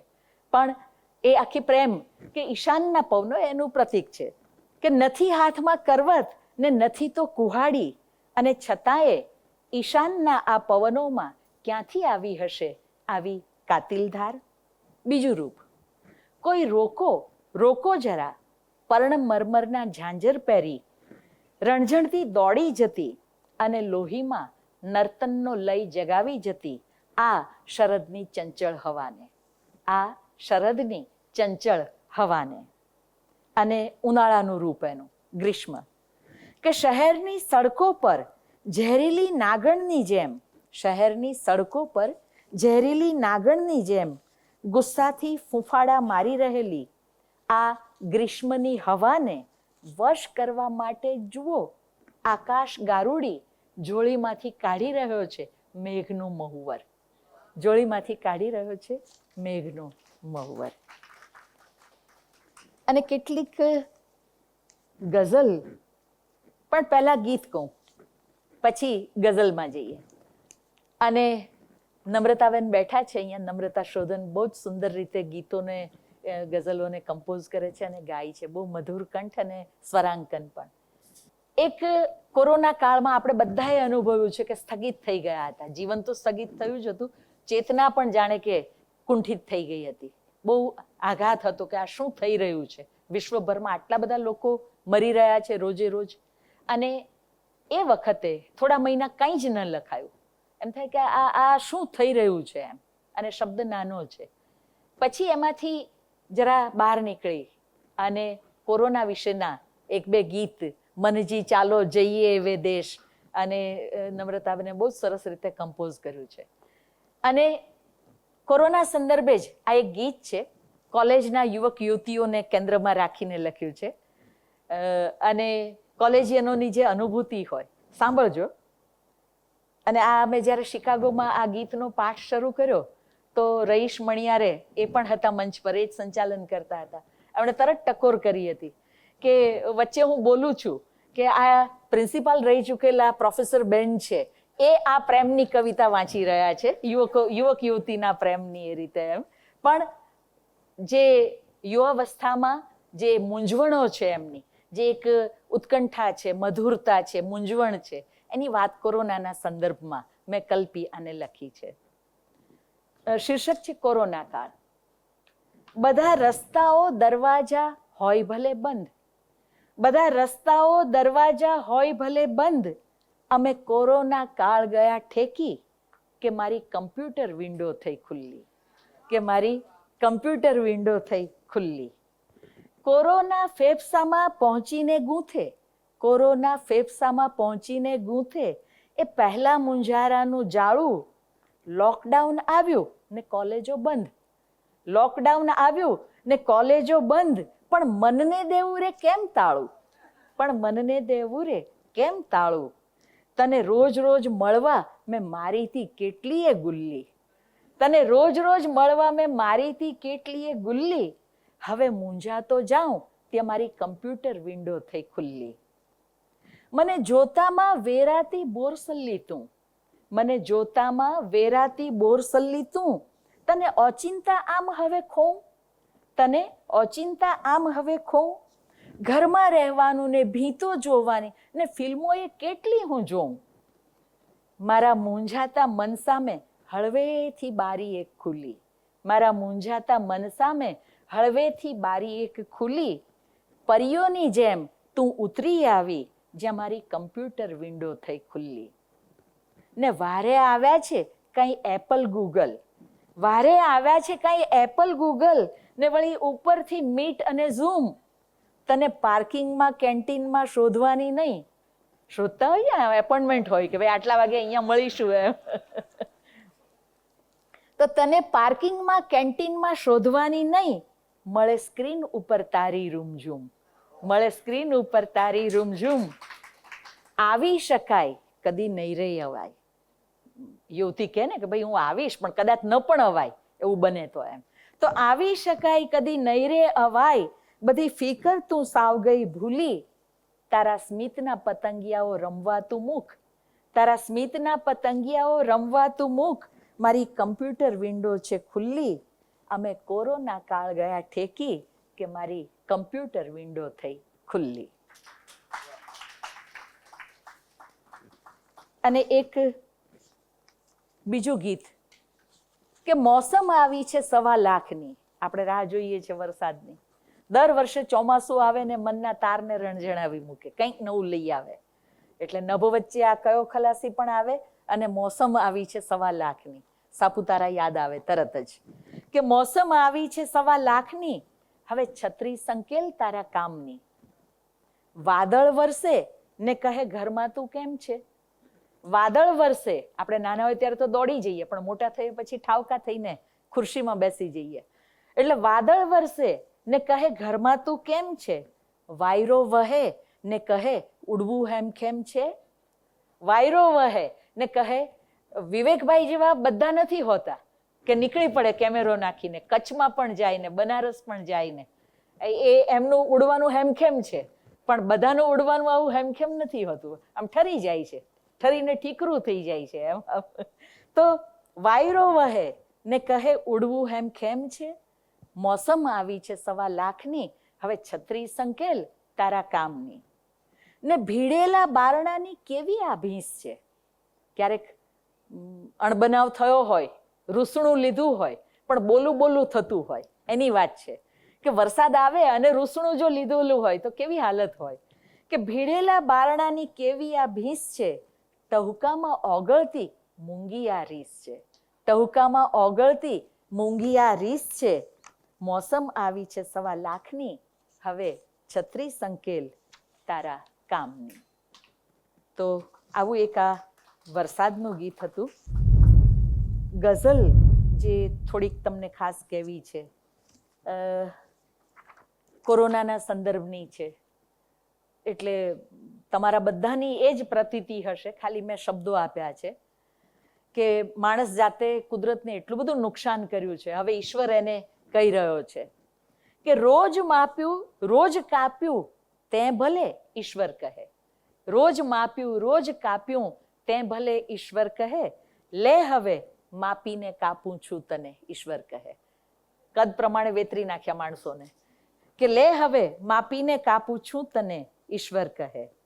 ને ક્યાં સુધી તું આમથી ને તેમથી થીગડા દઈશ, ક્યાં સુધી તું આમથી ને તેમથી થીગડા દઈશ. સાવ તકલાદી વણ્યું તે વસ્ત્રને ઈશ્વર કહે, સાવ તકલાદી તે વસ્ત્ર વણ્યું તે સ્વપ્નને ઈશ્વર કહે. ને વસ્ત્ર નહીં ફાટી રહ્યું હોવાપણું આ આપણું, વસ્ત્ર નહીં ફાટી રહ્યું હોવાપણું આ આપણું, હું જ જીતું જીદ એવી કાં ધરે ઈશ્વર કહે.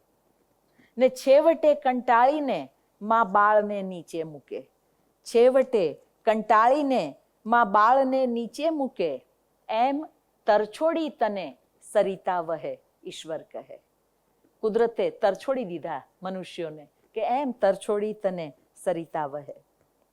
ને તે બધાએ જીવને કેવા લીધા તા બાનમાં, તે બધાએ જીવને કેવા લીધા તા બાનમાં, એ જ પિંજર સામટા આજે ફળે, ઈશ્વર કહે. લોકડાઉનમાં બધા પિંજરમાં, કે એ જ પિંજર સામટા આજે ફળે, ઈશ્વર કહે. રોજ માપ્યું રોજ કાપ્યું તે ભલે, ઈશ્વર કહે. લે હવે માપીને કાપું છું તને, ઈશ્વર કહે. અને એક આપણા જે શ્રમજીવીઓ, આપણે બધાએ જ એ પીડા અનુભવી છે, તો એની વાત આ ગઝલમાં છે કે ચાલશું તો ફાવશું માની ચરણ ચાલ્યા કરે, ચાલશું તો ફાવશું માની ચરણ ચાલ્યા કરે, ક્યાં ખબર એને કે રસ્તો મોતનો કાપ્યા કરે, ક્યાં ખબર એને કે રસ્તો મોતનો કાપ્યા કરે. ને આગ સૂરજની ને તીખો તાપ ખાખી નો બધે, આગ સૂરજની ને તીખો તાપ ખાખી નો બધે, તમે જાણો જ છો પરિસ્થિતિને. ને તે છતાં નીકળી પડ્યા કઈ આગ તડપાવ્યા કરે, તે છતાં નીકળી પડ્યા કઈ આગ તડપાવ્યા કરે. ને આટલા તડકે અરે ખુલ્લા ચરણને નેજવે, આટલા તડકે અરે ખુલ્લા ચરણને નેજવે, ઘર ગલીને ગામ કે મૃગજળ અરે દેખ્યા કરે. ને દોડતીમાં આવશે સામે, દોડતીમાં આવશે સામે લઈ ઘર સામટું, દોડતીમાં આવશે સામે લઈ ઘર સામટું, હારતા પગને દિલાસો એટલો આપ્યા કરે, હારતા પગને દિલાસો એટલો આપ્યા કરે. ને હાંફતા ને થાકતા ને તૂટતા, હાંફતા ને થાકતા ને તૂટતા આ કોણ છે? હાંફતા ને થાકતા ને તૂટતા આ કોણ છે? પ્રશ્ન આ તણખો થઈને ભીતરે ભપક્યા કરે, પ્રશ્ન આ તણખો થઈને ભીતરે ભપક્યા કરે. ચાલશું તો ફાવશું માની ચરણ ચાલ્યા કરે. તો મેં જે કહ્યું હતું કે સામાજિક નિસ્બત મારી રહી છે, એ આ પ્રકારની મારી જે કવિતાઓ છે એમાં આવે છે. બીજી પણ એવી ગઝલ છે, પણ એ નહીં. એક બીજી ગઝલ ખાસ કહેવી છે.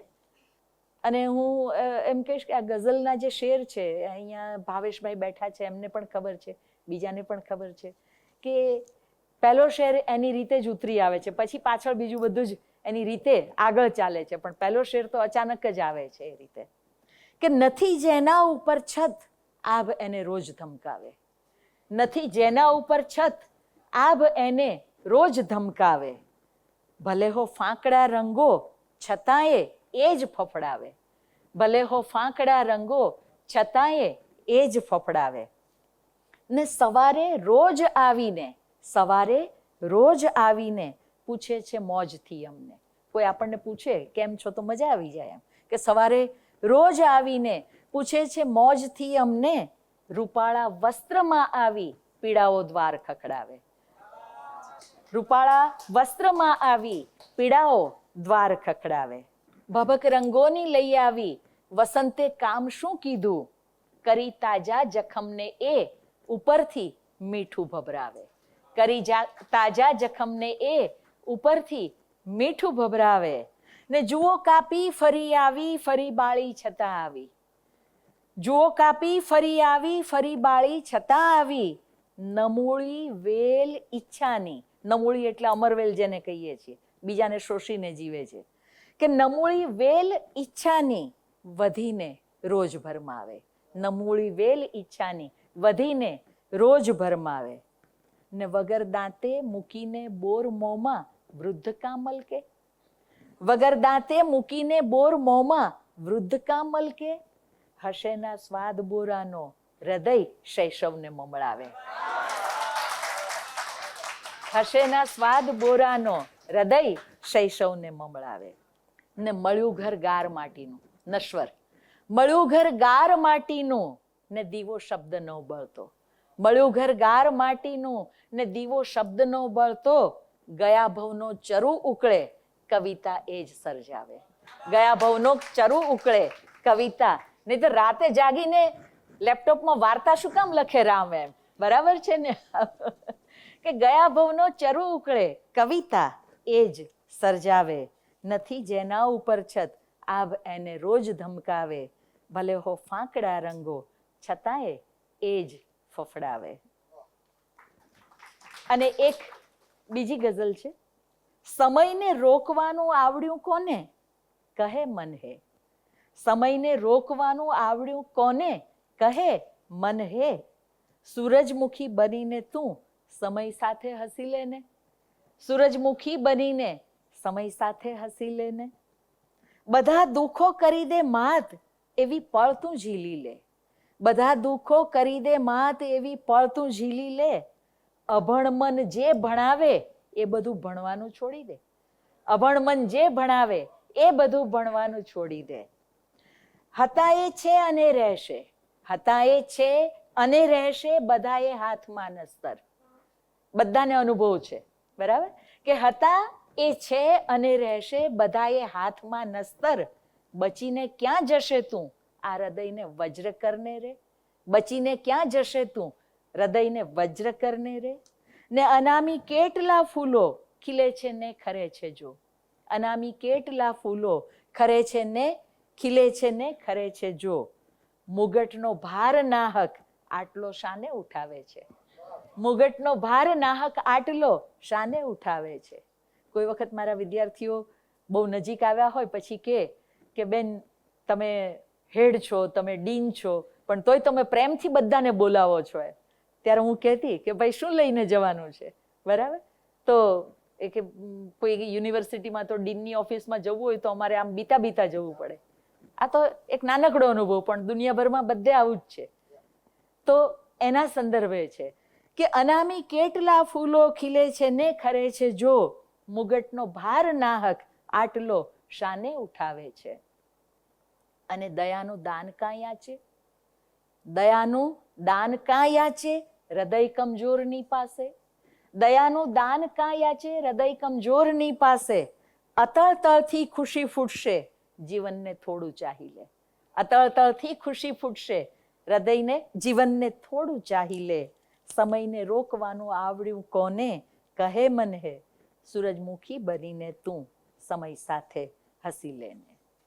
તો આવી થોડીક ગઝલો મને લાગે છે કે હવે મારે અટકવું જોઈએ. અને છેલ્લી એક કવિતા છે એ મારે ખાસ સંભળાવવી છે. એ સંભળાવી અને મારી વાતને હું પૂરી કરીશ. આ પુસ્તક તમે જે જુઓ છો, શ્યામ પંખી અવ આવ, આ ટાઇટલ ઉપર જે ફોટો છે એ મારા સદનસીબે વિવેક દેસાઈએ લીધેલો છે. અને ઇમેજ પબ્લિકેશને આની પહેલી આવૃત્તિ પ્રકાશિત કરી હતી. એટલે કેવો મજાનો સંયોગ છે કે આજે તસવીરકાર અને શબ્દકાર એ બંને એક સભાખંડની અંદર આજે ઉપસ્થિત છે. કવિતાના વિશે જ મારું જે સંવેદન છે એ કહેવું છે. અરે કેવું કામણ કર્યું તે કવિતા, અરે કેવું કામણ કર્યું તે કવિતા, મરણ રણને વિંધીને લાવી સરિતા. અરે કેવું કામણ કર્યું તે કવિતા, મરણ રણને વિંધીને લાવી સરિતા. દિશાઓ હતી ચૂર આંધી ઉમટતી, દિશાઓ હતી ચૂર આંધી ઉમટતી. કલમ શું મળી કે બની છે નમિતા, કલમ શું મળી કે બની છે નમિતા. ને કદી તું હિમાલય કદી સાવ ઝાકળ, કદી તું હિમાલય કદી સાવ ઝાકળ. તને કેટલી રીતે હું પામી અજીતા. પરણમાં કરણમાં તરણમાં ને રણમાં, પરણમાં કરણમાં તરણમાં ને રણમાં. નિખરતી રહે તારી વાણી શમિતા, નિખરતી રહે તારી વાણી શમિતા. ને નથી જિંદગીમાં કશું માન્યું ત્યાં તો, નથી જિંદગીમાં કશું માન્યું ત્યાં તો. તું ખળખળતી આવીને મળી પારમિતા. હું માગું તે આપે ઝૂલે તું ઝુલાવે, હું માગું તે આપે ઝૂલે તું ઝુલાવે. કરે લાડ કેવા અજબ તું દયિતા. અરે કેવું કામણ કર્યું તે કવિતા, મરણ રણને વિંધીને લાવી સરિતા. તો આ જે નશ્વર એને શાશ્વત બનાવે એવી ક્ષણો કવિતા જે આપે છે, એ કવિતા એને તમારી સાથે આ રીતે એની આખી પ્રક્રિયાની વાત કરતાં કરતાં તમારી સાથે વહેંચવાનો જે લાભો મળ્યો. પારુલ કંદર્પ દેસાઈ એમણે શરૂઆતમાં જ કહ્યું કે ઉષાબેન તમારી સર્જન પ્રક્રિયા વિશે ક્યાંય તમને બોલતા સાંભળ્યા નથી. તો મેં કહ્યું કે હા, એ તો આ જ ભૂમિ પર બનવાનું હતું. એટલે વિવેકભાઈ, રામ અને આખી ટીમ એમણે બહુ સરસ ઉપક્રમ કર્યો છે કે આમ ખુલીને વાત કરી શકાય છે, એનો આનંદ છે. હવે રામના હાથમાં દોર છે, રામ કહે તેમ. ખૂબ ખૂબ આભાર બેન. હવે તમારા પ્રશ્નો અને કવયત્રીના જવાબો સાહિત્યના સંદર્ભમાં, કવિતાના સંદર્ભમાં આપ કવયત્રીને કશું પૂછવા ઈચ્છતા હો તો હું સાગર, મનવિતાને વિનંતી કરીશ કે જેમને પ્રશ્ન હોય એમના સુધી માઇક પહોંચાડે. ભાવક તરફથી પ્રશ્ન હોય પહેલાં મારો એક પ્રશ્ન તમને પૂછી લઉં છું. શાંતિ નિકેતનના અનુભવ વિશે ઉષાબેન ક્યારે લખવા ધારે છે? અરે વાહ, બહુ સરસ કીધું ભાઈ. મેં શરૂઆતમાં જ કહ્યું એમ રવિન્દ્રનાથ ખૂબ ગમે. જીવનની કપરામાં કપરી ક્ષણોમાં હું રવિન્દ્રનાથનો હાથ જાલીને પાર ઉતરી છું એમ કહી શકાય. અને એટલે શાંતિ નિકેતન પણ વારંવાર ગઈ છું, મુગ્ધતાથી પણ ગઈ છું અને મારા બાળકોને લઈને પણ ગઈ છું. એટલે અને અમારી જુઈ મેળાની બહેનો ગોપાલીબેન, ભાર્ગવીબેન, એમને લઈને પણ ગઈ છું અને હજુ પણ જવાની છું. આવતાની સાથે મનમાં પ્લાન ચાલુ છે. અને ત્યાં બાઉલ ગીતો કૌશલે એકવાર સરસ રીતે રેકોર્ડ પણ કર્યા છે. તો એ આખી ભૂમિ શાંતિ નિકેતનની એ અનોખી છે. અને રામ છે એણે મને એ કામ બરાબર જે કહીએ ને કે એક પ્રકારે મને પ્રેરી દીધી છે કે મારે એને વિશે લખવાનું છે. એટલે હવે એ બધા જ અનુભવો મનમાં ઉખળી રહ્યા છે અને હવે એને શબ્દમાં મારે લાવવા જ પડશે, મને ખબર છે. અને લાવીશ તો સૌથી વધારે મોજ પહેલાં તો મને જ આવવાની છે, કારણ કે એ સમયને હું ફરીથી જીવી શકીશ એ રીતે. એટલે મૂળ કારણ એ છે કે ગુજરાતી સાહિત્યકારો સમયાંતરે શાંતિનિકેતન સાથે જોડાતા રહ્યા છે. એ પરંપરામાં મારું એક તારણ અથવા જેટલું મેં વાંચ્યું છે એના આધારે કે કોઈ લેખિકાએ કે કોઈ કવયત્રીએ શાંતિનિકેતન વિશે વાતો લખી હોય એવું હજી મારા ધ્યાનમાં નથી આવ્યું. તો મેં કહ્યું કે આ ભોળાભાઈથી પ્રારંભભાઈની આખી આ પરંપરા છે અમૃતલાલ વેગડ સુધી. એ અમૃતલાલ વેગડ તો ખાસી મોટી ઉંમરે શાંતિનિકેતન ગયા હતા. તો કહ્યું કે જ્યારે તમે એ કેડીને જુઓ છો તો કયા રંગો પકડો છો એ વધારે રસ છે અમને. તો અને જો તારી રજા હોય તો હિન્દીમાં પુસ્તક વિશે એક કવિતા લખી છે. Please please. બરાબર. હિન્દીમાં પણ મને ગમ્યું છે હંમેશા વ્યક્ત કરવાનું. અને પુસ્તક વિશે એક કવિતા લખી છે કે એ કેટલું બધું આકર્ષણ મને પુસ્તકનું પણ હોય છે એ રીતે કે કિતાબેं मुझसे बातें करती है, किताबें मुझसे बातें करती है, कई सारे सवाल करती है, हाँ कभी रूठती भी है मुझसे किताबें, जब मैं दिनों तक पैरों में पंख लगाए इधर उधर घूमती रहती हूँ. તમે બધા મને ટોકો છો કે બહુ ફરો છો, એટલે પુસ્તકો પણ કહે છે કે જબ મેં દિનોं तक पैरों में पंख लगाए इधर उधर घूमती रहती हूँ, तब रूठती है मुझसे ये किताबें. घर से निकलते वक्त मैं झुकी सरसरी निगाहों से देख लेती हूँ किताबों की बंद अलमारी को, वह भी देखती है मुझे उदास आंखों से. मैं पाँव बढ़ा देती हूँ तेजी से घर के बाहर, पर उसकी उदास आंखें रह जाती है मेरे भीतर. मैं आकाश की ऊंचाइयों तक जाकर झांकती हूँ नीचे हवाई जहाज की खिड़की से, तो लगता है वो बाहें फैलाकर मुझे बुला रही है. कभी तेज गति से दौड़ती ट्रेन से सफर करते हुए यूं ही देख लेती हूँ खिड़की से बाहर, तो लगता है जैसे तेज हवा में फड़फड़ा रहे हैं उसके पन्ने. घूम घूम के थकी हारी मैं अतिथि निवास के नरम तकिए की आगोश में जब निढाल होकर गिरती हूँ, तब लगता है जैसे तकिए के नीचे रखी किताब के अक्षर मुझे हौले हौले थपथपाकर मेरी बंद आंखों में भर देते हैं नए सपने. किताबें, ये कैसा रिश्ता है मेरा तुझसे कि मैं जहाँ भी जाती हूँ बंद अलमारी से झांकती तुम्हारी उदास आंखें बरबस खींचती रहती है मुझे तुम्हारी ओर. किताबें, मुझसे ऐसे रूठा न करो कि सारे जहान में मुझे तुम ही तुम दिखती रहो, उदास बाहें फैला कर मुझे पुकारती. ખૂબ ખૂબ આભાર બેન. નવજીવન ટ્રસ્ટ આયોજિત આ કાવ્યગોષ્ઠી પરંપરામાં અત્યાર સુધી 5 થી 6 કવિઓ પધાર્યા છે. એ પરંપરાના તેઓ પહેલા કવિયત્રી છે.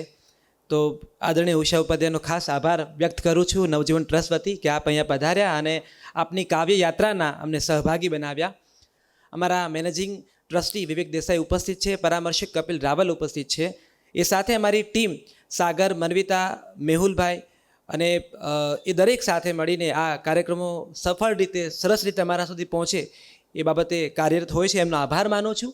આપ ફરી પધારો અને નવજીવનના આ કાર્યક્રમોને વધારે રૂપાળા બનાવો એવો આશા વ્યક્ત કરું છું. ખૂબ ખૂબ આભાર.